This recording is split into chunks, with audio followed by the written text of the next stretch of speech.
Hi കൂട്ടുകാരെ, ഞാനൊരു പുതിയ വീഡിയോ ആയിട്ട് വന്നിരിക്കുകയാണ്. കുറേ ദിവസങ്ങളായി ഞാൻ വീഡിയോ ഇട്ടിട്ട്. അപ്പോൾ ഇത് കുറച്ച് പേരുടെ റിക്വസ്റ്റ് അനുസരിച്ചിടുന്ന ഒരു വീഡിയോ ആണ്. ഇതിപ്പോൾ നമ്മൾ വീട്ടിൽ തന്നെ നല്ല പശ മുക്കി നല്ല വൃത്തിക്ക് എടുക്കുന്നത് എങ്ങനെയാണെന്ന് നല്ല സ്റ്റിഫ് ആൻഡ് ഷൈനായിട്ടിരിക്കും. ഞങ്ങളിത് ചെയ്യുന്നതാണ്. എൻ്റെ ഹസ്ബൻഡ് ഇത് ചെയ്യുന്നതാണ്. ഇപ്പം പുള്ളി എങ്ങും അലക്കാനൊന്നും കൊടുക്കത്തില്ല. പക്ഷേ എല്ലാവരും ചോദിക്കും, ഇത് അലക്കാൻ കൊടുത്തതാണോ, ഇത് ഡ്രൈ വാഷ് ചെയ്തതാണോ എന്നൊക്കെ ചോദിക്കും. അതുപോലെ നല്ല വൃത്തിക്കിരിക്കുന്ന രീതിയിൽ ഉണ്ടാക്കിയെടുക്കാൻ പറ്റുന്ന ഒരു പശയുടെ ഇതെങ്ങനെയാണെന്നാണ് ഞാൻ കാണിക്കുന്നത്. ഇതിപ്പോൾ ആദ്യമായിട്ട് ഞാൻ എടുത്തിരിക്കുന്നത് 2 ലിറ്റർ വെള്ളമാണ്. ഒരു കുപ്പിക്കകത്ത് അളന്നാണ് ഞാൻ എടുത്തത്. അപ്പം ഈ 2 ലിറ്റർ വെള്ളത്തിലോട്ട് നമുക്ക് ഇനി ചേർക്കേണ്ടത് എന്നാന്ന് വെച്ചാൽ കാൽ കപ്പ് കോൺഫ്ലോറും ഒരു 1/4 കപ്പ് മൈദ, അതിൻ്റെ കൂടെ ഒരു ടേബിൾ സ്പൂണും കൂടെ മൈദ. അപ്പോൾ ഇച്ചിരി കൂടി നിൽക്കണം മൈദ. അപ്പോൾ അത് രണ്ടും കൂടെ യോജിപ്പിച്ചെടുക്കുക. അല്ല, വെള്ളത്തിലായിട്ട് നമ്മൾ കൈയിട്ടോ അല്ലെ തവിയിട്ടോ ഇളക്കി നല്ലതായിട്ട് വൃത്തിക്ക് യോജിപ്പിച്ചെടുക്കുക. ഇതുപോലെ നല്ലതായിട്ട് എടുത്തു കഴിഞ്ഞ് നമ്മൾ അടുപ്പ് വെച്ച് നമ്മൾ ഒന്ന് തിളപ്പിച്ച് അത് വേവിച്ച് യോജിപ്പിച്ചെടുക്കണം. അതിങ്ങനെ എടുത്തു കഴിഞ്ഞാൽ നല്ല വൃത്തിക്ക് നമ്മുടെ തുണികളൊക്കെ ഇരിക്കുക. വെള്ള സാരികളൊക്കെ നല്ല അടിപൊളിയിരിക്കുന്നൊക്കെ സാരികളൊക്കെ ഉണ്ടല്ലോ, അതൊക്കെ മുക്കാനും ഡബിൾ മുക്കാൻ ഷർട്ടുകൾ എല്ലാം നല്ല രീതിയിൽ ഇരിക്കാനായിട്ട് വെക്കും. അതുപോലെ ഇപ്പോൾ ഇത് മുക്കുന്നതെന്ന് വെച്ചാൽ ചില ആൾക്കാർ ഇത് ഡിനോപ്പാൽ എന്ന് പറയുന്നൊരു സാധനം വാങ്ങിക്കാൻ കിട്ടും. അത് മുക്കിയാൽ നല്ല ഭംഗിയാണ്. അപ്പോൾ ഇത് നമ്മൾ ഇത് തിളപ്പിക്കാൻ വെച്ചിട്ടുണ്ട്. ഇത് തിളപ്പിച്ച് നമ്മൾ കൈയിടാതെ ഇളക്കിക്കൊണ്ടിരിക്കണം.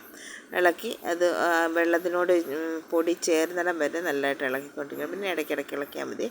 അപ്പോൾ ഇത് നമ്മൾ ആദ്യമേ എന്ത് ചെയ്യണമെന്ന് വെച്ചാൽ, തുണി വെള്ളയാണെന്ന് ഉണ്ടെങ്കിൽ ആദ്യമേ അത് കഴുകിയ ശേഷം ഉജാല മുക്കി കുറച്ച് നേരം വയ്ക്കണം. വച്ചിട്ട് വേണം നമ്മൾ ഈ പശ മുക്കാനായിട്ട്. അപ്പം ഈ പശ മുക്കുന്നതിന് മുമ്പ് തന്നെ ഇത് നമ്മൾ എത്രയാണോ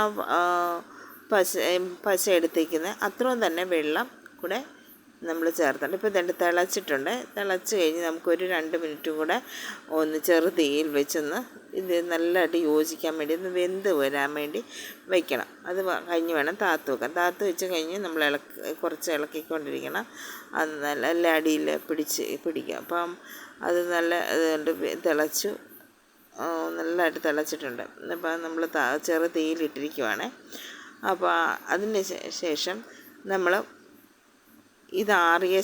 ആറിയ ശേഷം വേണം നമ്മൾ എത്രയാണ് വെള്ളം എടുക്കുന്നത് ആ വെള്ളം ഈ വെള്ളത്തിൻ്റെ അത്രയും തന്നെ വെള്ളം എടുക്കണം. ഇത് വെള്ളം എടുത്തിട്ട് നമ്മൾ വെള്ളം ഷർട്ടാണ് മുക്കുന്നത്. വെള്ള ഷർട്ട് നേരത്തെ ഉജാല മുക്കി വെച്ചിട്ടുണ്ടായിരുന്നു.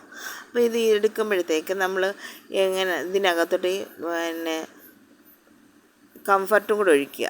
കംഫർട്ട് നമുക്ക് മണത്തിന് വേണ്ടി കംഫർട്ടും കൂടെ ഒഴിക്കുക. ഇതിപ്പോൾ ഇങ്ങനെ മുക്കി കുറച്ച് 10 മിനിറ്റ് വെക്കണം. വെച്ചിട്ട് വേണം, വെച്ചതിന് ശേഷം അതോടെ എടുത്ത് നമ്മളൊരു അയയിലിടുക. അതിൻ്റെ വെള്ളം തോർന്ന് മൊത്തം പോയി കഴിഞ്ഞ് മാത്രമേ ഹാങ്കറിലോ കൊണ്ട് വിരിക്കുകയോ ചെയ്യാവുള്ളൂ. അപ്പോൾ അങ്ങനെ എടുത്തുകൊണ്ട് നല്ല ഉണങ്ങി എടുത്തുകൊണ്ട് വന്ന തുണിയാണിത്. നല്ല സ്റ്റിഫാണിത്. അപ്പോൾ ഇതിനി ഇത് തേക്കുന്നത് എങ്ങനെയാണെന്ന് വെച്ചാൽ, ഒരു ചെറു നനവോടുകൂടി വേണം തേക്കാനായിട്ട്. നനവില്ലെങ്കിൽ നമ്മൾ നല്ലതായിട്ട് ഉണങ്ങിപ്പോയെങ്കിൽ കുറച്ച് വെള്ളം തളിച്ചിട്ടൊന്ന് ചുരുട്ടി വെക്കുക. ആ ചുരുട്ടി വെച്ചിട്ട് പിന്നെ നമ്മൾ ഒന്ന് തേക്കുമ്പോൾ നല്ല സ്റ്റിഫായിട്ടിരിക്കും. അപ്പോൾ അങ്ങനെ വേണം എടുക്കാനായിട്ട്. അപ്പം ഇതുപോലെ നിങ്ങളൊന്ന് ചെയ്ത് നോക്കുക. അപ്പോൾ നല്ല വൃത്തിക്കും സ്റ്റിഫായിട്ട് ഇരിക്കും. അപ്പോൾ ഞാൻ പുതിയൊരു വീഡിയോ ആയിട്ട് വരുന്നത് വരെ ബൈ. Thanks for watching.